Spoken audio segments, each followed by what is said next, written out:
홍스맨들은 들어라. 홍스맨의 오늘의 메인 미션은 WH와 that을 이해하자입니다. 자, 그동안 영어를 해왔을 때 WH와 that만 만나면 영어를 잘 읽어 나가다가도 기분이 나빠지는 그런 상황들이 꽤 많이 있었을 겁니다. 그 말은 즉 우리는 WH와 that을 모르고 있다. 실제 우리가 앞서 봤던 3개의 문제, 3개의 퀴즈에서 우리는 WH만 나왔다 하면 헷갈리는 모습들을 보였습니다.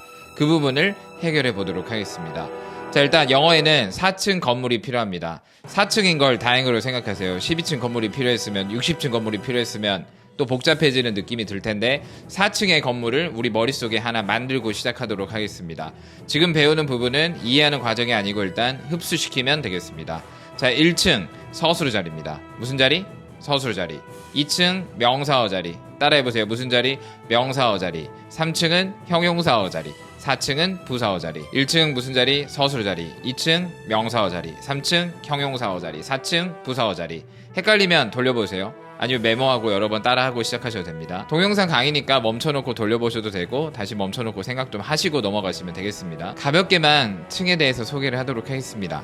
우리 서술어 자리는 동사의 집입니다. 다시 서술어 자리는 동사의 집이다. 그리고 2층 명사어 자리는 구역이 3구역으로 쪼개져 있어요. 우리가 2층 건물로 올라갔는데 머릿속에 떠올려보세요.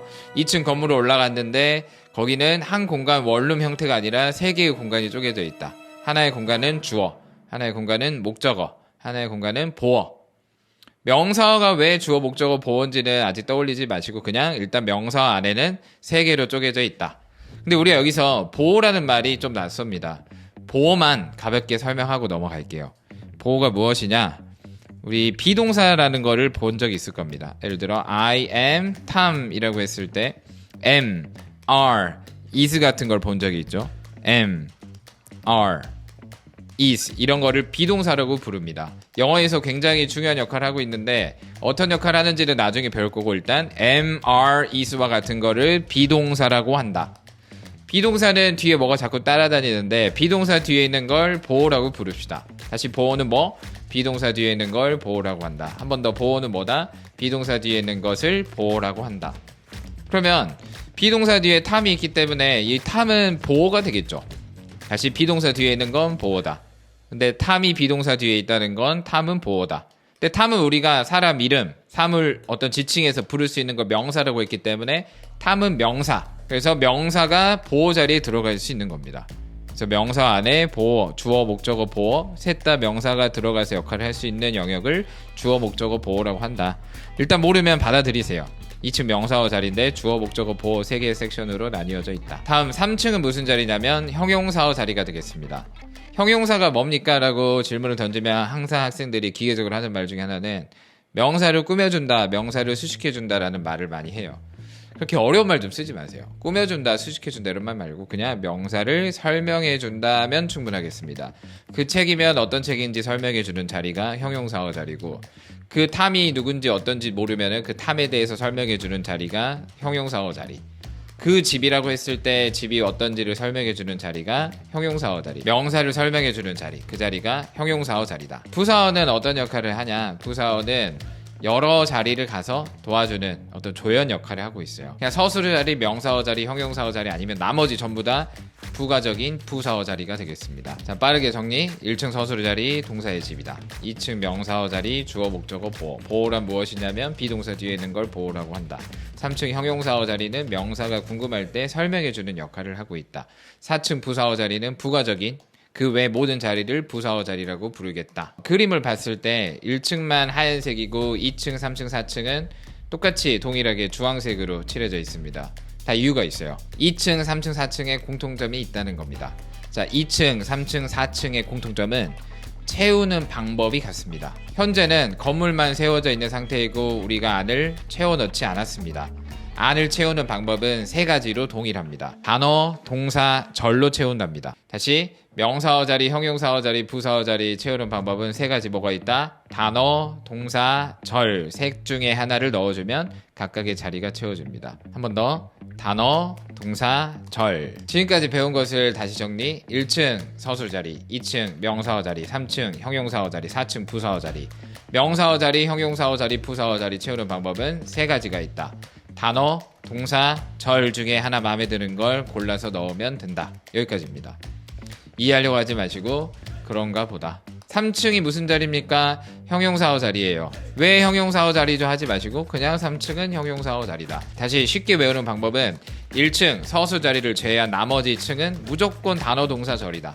서술 자리가 아니면 단어 동사절. 한 번 더. 서술 자리가 아니면 단어 동사절. 그럼 질문을 던져보겠습니다. 집중해주세요. 집중. 명사어 자리 채우는 방법은 단어 동사절. 왜? 서술 자리가 아니니까.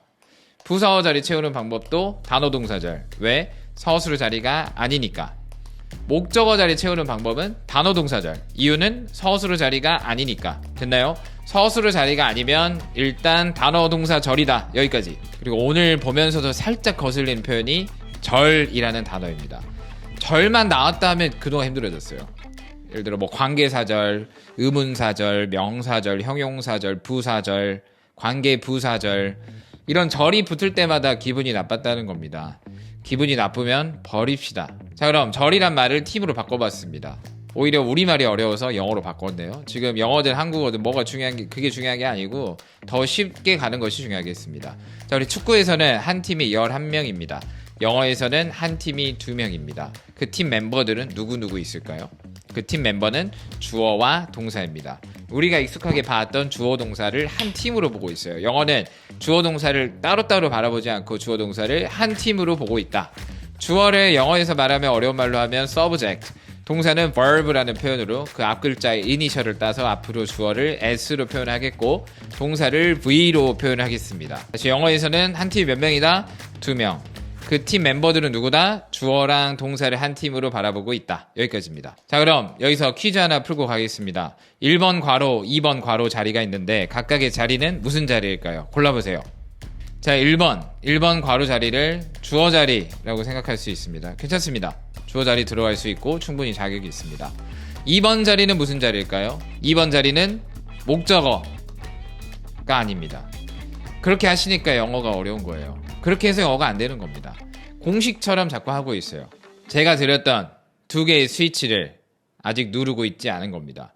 우리 동사가 나오면 무조건 뭘 해결하기로 했습니까? 영어 안에서는 자동사인지 타동사인지 해결할 수 없으면 뒤를 알 수 없다고 했습니다. 그럼 이 동사가 자동사인지 타동사인지 알 수 없으니 2번은 그 누구도 알 수 없다는 거예요. 오히려 제가 이런 문제를 냈을 때 화를 내셔야 됩니다. 동사가 자동사인지 타동사인지도 모르는데 어떻게 2번 자리를 압니까? 말도 안 되는 문제를 저한테 지금 내고 있나요? 풀라고 하고 있나요? 이런 식으로 화를 내셨어야 됩니다. 타동사인지 밝혀졌을 때야 2번 자리를 안심하고 목적어라고 말할 수 있겠죠.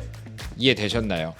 1번, 2번 스위치를 누르는 것이 얼마나 힘든지, 동사를 만나면 자동사인지 타동사인지 보려고 애초에 하지 않는 거, 그것 때문에 영어가 안 되는 겁니다. 자, 그래서 1번 자리는 주어 자리가 되겠고 그 다음에 타동사가 나온 다음에 2번은 목적어 자리가 되겠습니다. 그러면 묶어서 보면 1번 괄호는 여기서부터 여기까지를 주어라고 볼 수 있겠고 2번 자리를 목적어 자리로 볼 수 있겠습니다. 자, 여기서 질문 하나 더 들어갈 테니 바로 답하실 수 있어야 됩니다.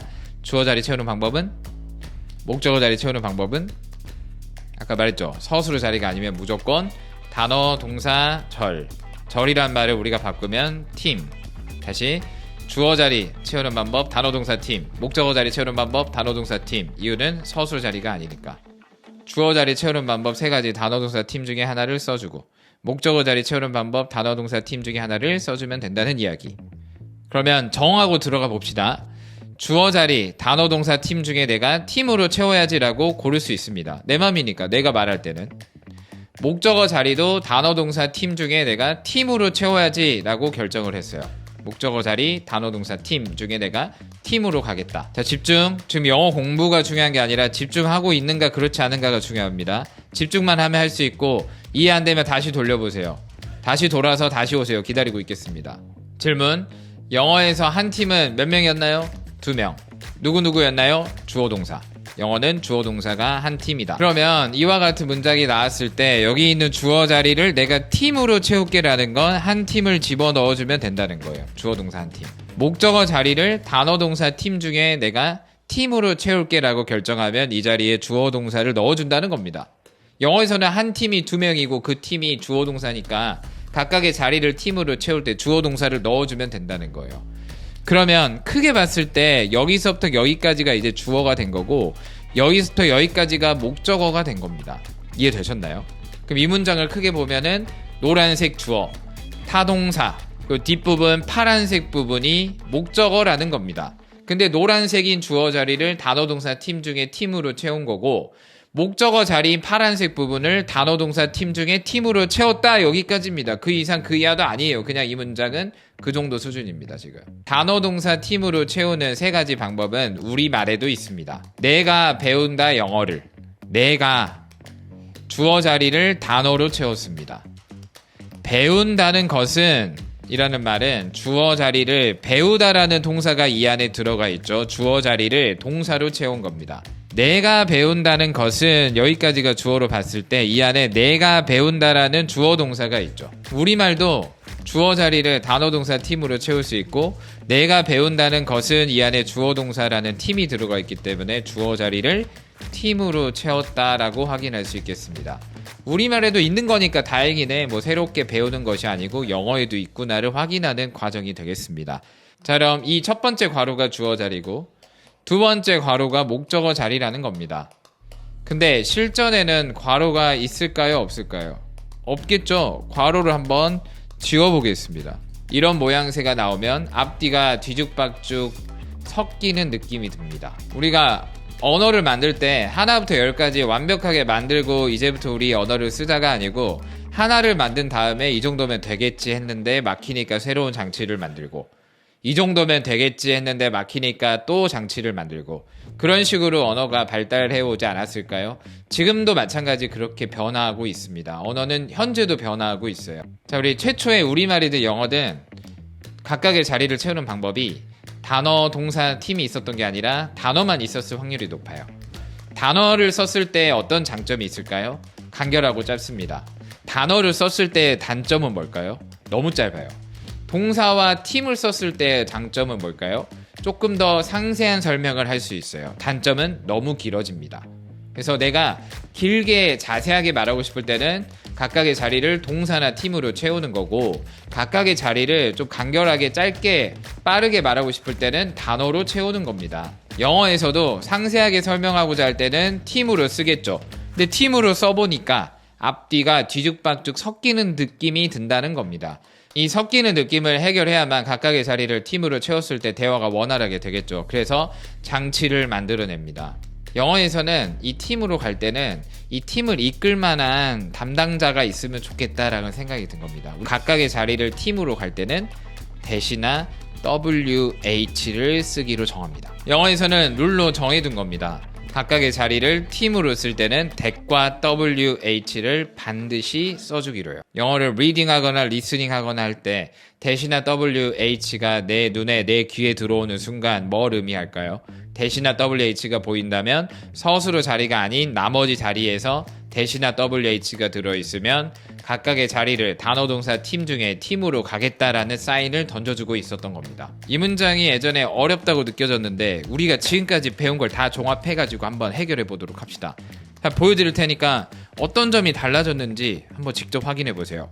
일단 단어 뜻을 알려드리자면 investigate라는 표현은 조사하다라는 표현입니다. 조사하다라는 표현이었습니다. 영어 안에서 우리가 어떤 변화가 느껴지는지 직접 확인해 보시기 바랍니다. 10초 드리겠습니다.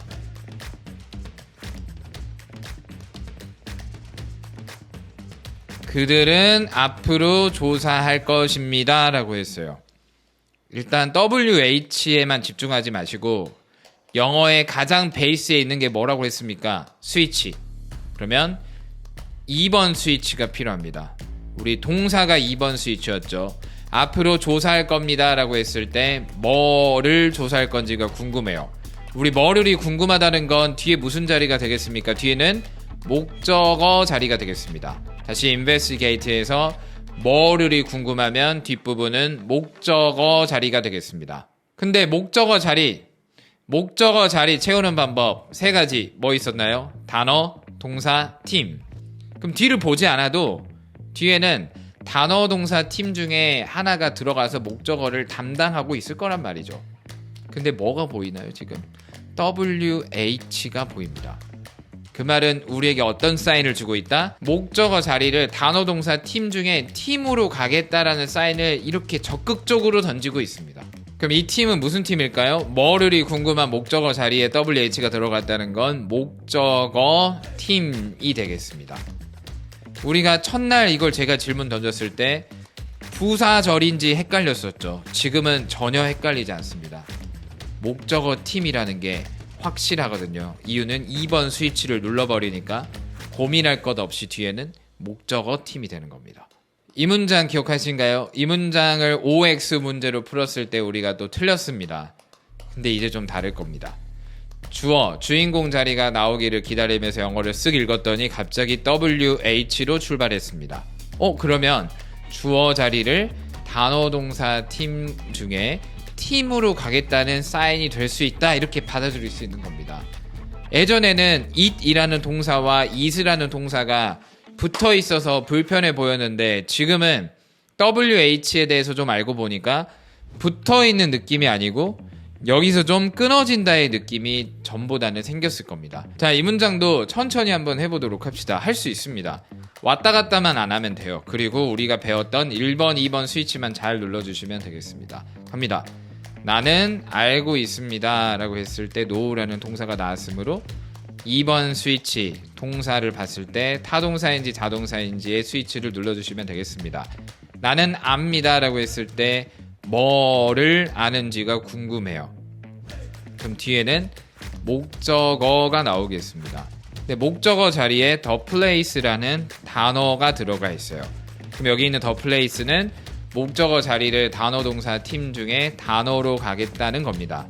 오늘은 팀을 배우고 있으니까 잠깐 무시하고 의미만 찾아가겠습니다. 다시, 나는 알고 있습니다. 뭐를, 그 장소를. 1번 스위치가 필요하겠습니다. 궁금하죠? 이 대화에 관심이 있으면 궁금할 수밖에 없어요. 우리가 스위치를 잘 누르는 방법은 영어를 진짜 언어로서 대해주기만 하면 끝나요. 나는 알고 있습니다. 뭐를 하면 2번 스위치를 누른 거고, 그 장소를, 그 장소라고 하면 어떤 장소인데 라고 하면 1번 스위치가 바로 끝이 나는 겁니다. 어떤 장소인지 궁금했습니다.